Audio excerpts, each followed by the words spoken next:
Hi, I'm Rob. And I'm Rob. And this is Ask Rob and Rob. Hello everyone and welcome to Ask Rob and Rob, the show where you give us your property questions and we give you our property answers. And we've done this over 200 times now, so we should be good at it. And you should by now remember how to get involved, but just in case you don't, here's a quick reminder. Yep, just give us a call on 013 808 0035. That's 013 808 0035, or you can go to propertyhub.net/ask.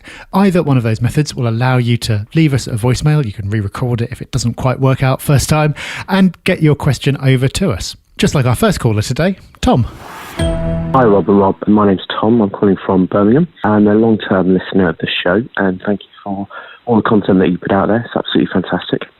My question relates to mortgage stress tests. Now I've got two mortgage rental properties, both worth around $135,000 and both with mortgages $82,000. And the mortgage stress test on that is 145% times 5.5%, which I'll work out to be around 545 per month. So I need to achieve rental of 545 per month, which I do. The rent is 595.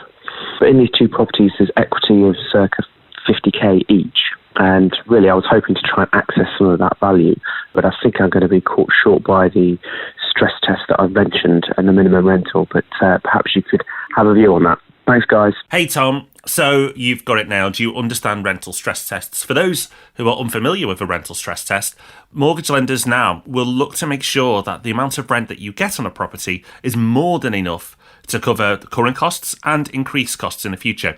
And the reason they do this is because you do have more than just the mortgage to repay when you own a buy-to-let. Not necessarily every month, but some months you may have some maintenance, you may have void periods. So in theory, it's quite a good thing to do. However, in places like Birmingham, the stress tests are really pushed. London and the South East being other areas that are really pushed by the stress tests right now. So if you're not investing in those areas, this may be new to you. But if the area you're investing in is up and coming, this is something that could impact you in the future. So do be aware. Now, the good news is, Tom, lenders are now starting to ease up a little bit on their criteria around stress tests. Not all of them, and it's only just started, but this is what you would expect in this part of the property cycle, lenders to ease off a little. So you can do something called splicing, where the lender will not just look at this property, but if you've got a bigger portfolio, they'll also take that into account. And if the stress tests are more favourable there, that can go towards getting the amount out that you want. Another way of approaching this is to go for a 5-year fix, where stress tests don't apply. So you, again, by going down that route, will potentially allow you to release more equity. Of course, though, remember, with a 5-year fixed, it's in the name, but you are fixed into that product for 5 years. So do make sure you are happy with that product and you are unlikely to want to refinance again during that period.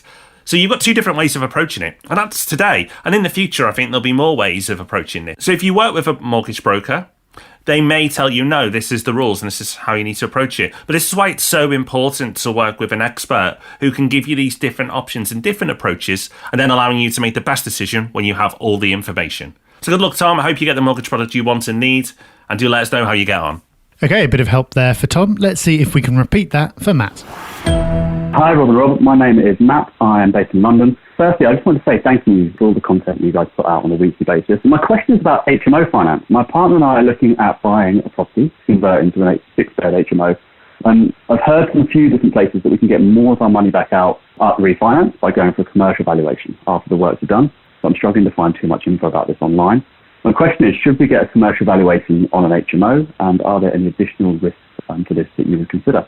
Look forward to hearing your thoughts on it. Thanks very much, guys. Matt, interesting question. And for anyone who doesn't understand what a commercial valuation is, it's something that you can sometimes get on HMOs in the same way as you do with commercial property, hence the name, where rather than valuing the property on what's called a bricks and mortar basis, which is a standard way of looking at what local comparable properties are worth, instead it's valued as a multiple of the rent that that property achieves. And depending on the property, you could end up with an enormous difference between the two. So you could get a property that's worth a certain amount of money just as a single family home. You then convert it into an HMO and its bricks and mortar value hasn't changed too much. But the rent that you can achieve as an HMO means that its commercial valuation is much higher. What does that mean? Of course, you can pull more of your money back out because the valuation is higher. It sounds great, but it's something you have to be very careful about if it is something you're going to try to do, because it's far from inevitable that you'll be able to do that. The first thing you need to be aware of is that you do need to have actually properly converted it into something that is clearly an HMO and not just a family home. So if you just turn the living room into a bedroom and whack some locks on the bedroom doors, that is not going to be enough to get a commercial valuation, because it's basically exactly the same property. You've made a few minor changes and the lender isn't going to be willing to value it as something completely different. If you do a full-on conversion to HMO, so it's now clearly distinct, then you might be able to get lenders who will value it on a commercial basis. But not all lenders will, and they all have different criteria about when they will and when they won't. Understandably, giving you a higher valuation for what's effectively the same property means that they're taking on more risk, so it's not something that they're always going to be willing to do. That's why, in a real echo of the first question that we had today, working with a good mortgage broker is absolutely critical, because they'll be able to tell you what your options are, which lenders will go for it, and what you need to do to satisfy their criteria. So if you can pull it off, it can work really well, but there is risk there, because you could do the whole conversion, planning to pull a lot of your money back out on the basis of the new valuation, then not be able to find a lender who will do that for you. So you could end up with far more of your cash stuck in there than you expected. That is a risk. And then you've also, of course, got the risk that having converted a property to an HMO, if there is a drop in HMO demand in that area, it's going to be expensive and difficult to sell that property or to convert it back into a regular single family home. So there is risk around it. It's not something to take lightly, but if it is something you want to do, again, work with a broker who knows HMO finance inside out. That will maximise your chances of making a success of it. Well, there we have 2 questions, 2 answers over so soon. How sad. But don't worry, we are back on Thursday with the Property Podcast. And of course, we'll be back next week with Ask Rob and Rob. So until then, take care, have fun. Bye-bye. Bye-bye.